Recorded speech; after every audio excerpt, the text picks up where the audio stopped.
Afternoon students, आज हम आपकी 5वीं कक्षा का जो हिंदी की पुस्तक है आओ हिंदी सीखें, उसका तीसरा पाठ करने जा रहे हैं। और इसके लिए सबसे पहले हम पूरे पाठ को पढ़ेंगे। उसके बाद जो इसके अभ्यास में प्रश्न उत्तर वगैरह जो दिए गए हैं या कुछ शब्द दिए गए हैं वो हम करेंगे।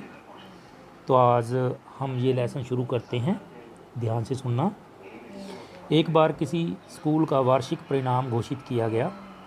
वार्षिक मतलब साल का, पूरे सालाना। स्कूल के प्रिंसिपल ने पास विद्यार्थियों के नाम बोले और उन्हें पास होने की बधाई दी। एक विद्यार्थी प्रिंसिपल द्वारा बोले गए परिणाम से नाखुश था, मतलब उसको खुशी नहीं थी। जो परिणाम बोला गया उससे वो खुश नहीं था, क्योंकि उसका नाम नहीं बोला गया था। स्वाभाविक सी बात है कि जब किसी बच्चे का पास वाले बच्चों में नाम ना बोला जाए तो वो नाराज़ ही होगा, नाखुश ही होगा। उसने तुरंत खड़े होकर प्रिंसिपल से निवेदन किया। उसने कहा, सर, मेरा नाम नहीं बोला गया। प्रिंसिपल ने कहा कि जिनका नाम नहीं बोला गया वे फेल हैं। किंतु वह बालक आत्मविश्वासी था। जब उसने कहा कि ऐसा नहीं हो सकता तो प्रिंसिपल ने उसे 5 रुपये जुर्माना लगा दिया। उसके बार बार कहने पर प्रिंसिपल ने जुर्माना बढ़ाकर 10 रुपये कर दिया, किंतु वह बालक अपनी बात पर अडिग रहा। अडिग मतलब अड़ा रहा। उसने ये बात मानी नहीं कि वो फेल हो गया। ठीक है। इतने में स्कूल के क्लर्क ने प्रिंसिपल के पास आकर कहा, सर, क्षमा करें, मतलब माफ़ करें, आपको जो पास विद्यार्थियों की सूची दी गई थी उसमें एक विद्यार्थी का नाम टाइप होने से रह गया था। कृपया आप विद्यार्थियों की सूची में एक विद्यार्थी का नाम और जोड़ दें। यह वही विद्यार्थी था जो प्रिंसिपल से अपने पास होने का दावा कर रहा था। मतलब वही बच्चा था ये, जो कह रहा था कि बार बार कि मैं पास हूँ, मैं फेल नहीं हो सकता। और जो परिणाम घोषित किया गया था, जो रिज़ल्ट घोषित किया गया था, उससे वो नाखुश था। तो यह वही विद्यार्थी था जो प्रिंसिपल से अपने पास होने का दावा कर रहा था। वह केवल पास ही नहीं था, अपितु उसके अंक भी कक्षा में सबसे अधिक थे। बच्चों, यह बालक और कोई नहीं था बल्कि डॉक्टर राजेंद्र प्रसाद थे, जो भारत के पहले राष्ट्रपति बने। तो ये आपका पाठ था कि एक स्कूल के बारे में, उसके सालाना परीक्षा जो परिणाम था उसके बारे में बताया गया। और ये उस स्कूल का परीक्षा परिणाम था जहाँ पर डॉक्टर राजेंद्र प्रसाद जी पढ़ते थे। तो नीचे कुछ अभ्यास के लिए दिया गया है, काम दिया गया है, जो कि आपको अपनी जो नोटबुक्स हैं, कॉपीज़ हैं, पक्की कॉपी हैं, उन पे लिखना है, उन पे करना है। नीचे गुरुमुखी और देवनागरी लिपि में दिए गए शब्दों को पढ़ो और हिंदी शब्दों को लिखने का अभ्यास करो। सबसे पहला जो शब्द है, पहले जो शब्द दिया गया है वो पंजाबी में दिया गया है, मतलब गुरुमुखी लिपि में दिया गया है।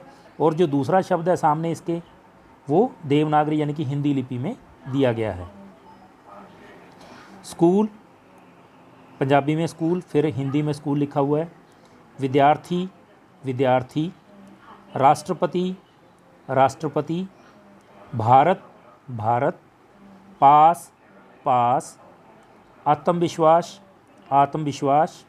नाखुश, नाखुश। तुरंत, तुरंत मतलब उसी समय। ठीक है, यहाँ पे नाखुश लिखा हुआ है, इसको आप ठीक कर लेना। तुरंत मतलब उसी समय। नीचे एक ही अर्थ के लिए पंजाबी और हिंदी भाषा में शब्द दिए गए हैं, इन्हें ध्यान से पढ़ो और हिंदी शब्दों को लिखो। पहला है इसमें सालाना, सालाना मतलब साल का, वार्षिक। दूसरा है परीक्षा, हिंदी में, पंजाबी में इसको परीक्षा बोलते हैं और हिंदी में इसको परीक्षा बोलते हैं। श्रेणी, कक्षा। नतीजा, परिणाम। ऐलान, घोषित। तो ये हिंदी और पंजाबी के जो शब्द हैं उसके अंतर को यहाँ पे दिखाया गया कि पंजाबी में उसी शब्द को कैसे बोला जाता है और लिखा जाता है, और हिंदी में, हिंदी भाषा में कैसे लिखा जाता है। उसके बाद है पढ़ो, समझो और लिखो। त के नीचे हलंत है, जमा म, तो तम, इसका आगे शब्द बनाया हुआ है तम को लेकर, आत्म। फिर स क सक, स्कूल। द व द, दवारा। क य क्यों, क्योंकि। न त नत तुरंत, कल कल कलर्क, क श बन गया ये क्षत्रिय वाला क्ष, क्षमा या परीक्षा, फिर षटकोण वाला श उसके नीचे हलंत है, जमा ट उसके नीचे हलंत है, फिर र दिया गया है तो षट, तो इसका राष्ट्र, राष्ट्र बनाएगा शब्द। फिर न द र नद्र, राजेंद्र, पर तो प्र बन गया जी प्र, प्रसाद या प्रिंसिपल, द य द विद्यार्थी।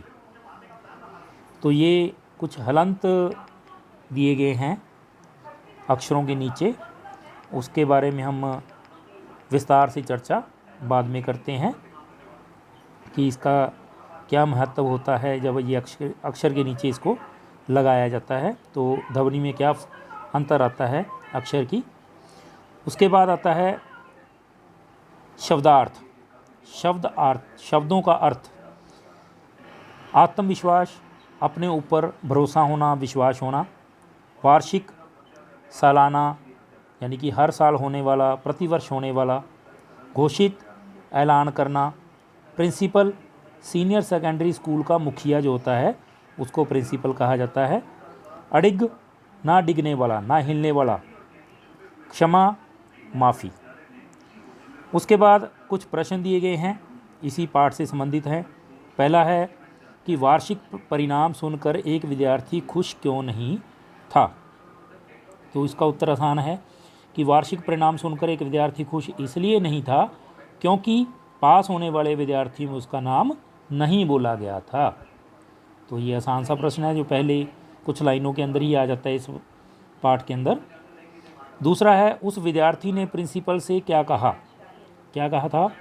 उस विद्यार्थी ने प्रिंसिपल से निवेदन किया कि उसका नाम नहीं बोला गया था। हाँ जी। तीसरा है, प्रिंसिपल को अपनी गलती का अनुभव कब हुआ। प्रिंसिपल को अपनी गलती का अनुभव तब हुआ जब स्कूल के क्लर्क ने आकर प्रिंसिपल को बताया कि गलती से एक विद्यार्थी का नाम टाइप होने से रह गया है, कृपया इस नाम को भी पास होने वाले बच्चों की सूची में शामिल कर लें। तब प्रिंसिपल को अपनी गलती का अनुभव हुआ, एहसास हुआ। चौथा है, जिसका नाम पास विद्यार्थियों में नहीं बोला गया उस बालक का नाम क्या था। ये आपको बताया था लेसन के अंत में। उस बालक का नाम डॉक्टर राजेंद्र प्रसाद था। उसके बाद है, बड़ा होकर डॉक्टर राजेंद्र प्रसाद किस तरह प्रसिद्ध हुए। तो ये भी आया था पाठ के अंदर। बड़े होकर डॉक्टर राजेंद्र प्रसाद भारत के प्रथम राष्ट्रपति के रूप में प्रसिद्ध हुए। ठीक है, ये प्रश्न उत्तर हैं, ये आपने कर लेने हैं।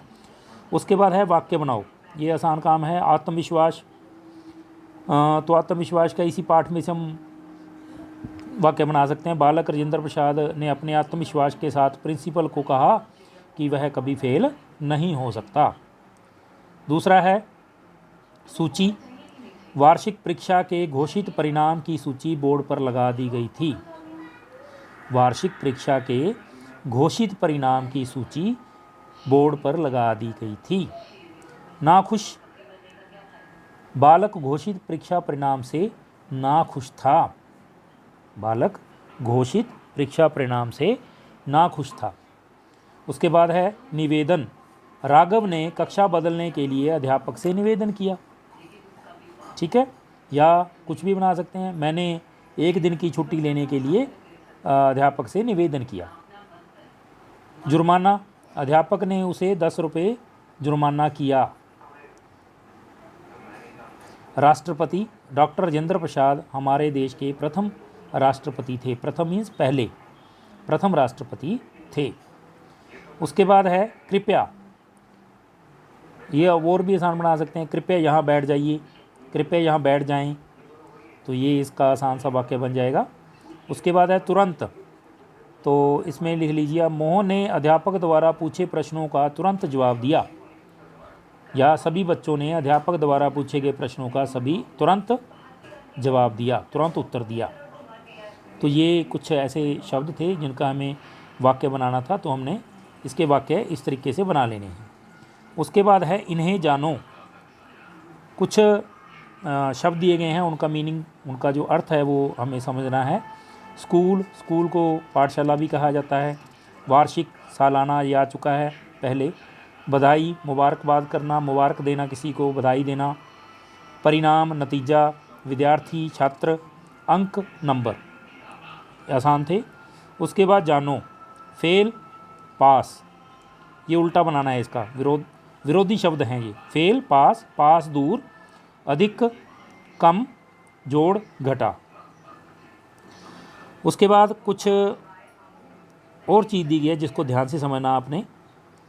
अंतर समझो, क्लर्क ने प्रिंसिपल के पास आकर कहा। यहाँ पास को डिब्बे के अंदर बंद किया गया है।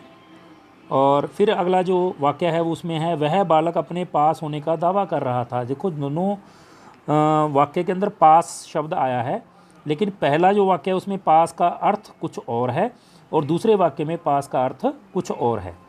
कैसे? जैसे क्लर्क ने प्रिंसिपल के पास आकर कहा, पास में नज़दीक आकर, निकट आकर कहा। ये पास जो है इसका मतलब है निकट आकर कहा। और दूसरे वाक्य में वह बालक अपने पास होने का दावा कर रहा था। यहाँ पास होने का, पास का मतलब क्या है? पास होना, उत्तीर्ण होना।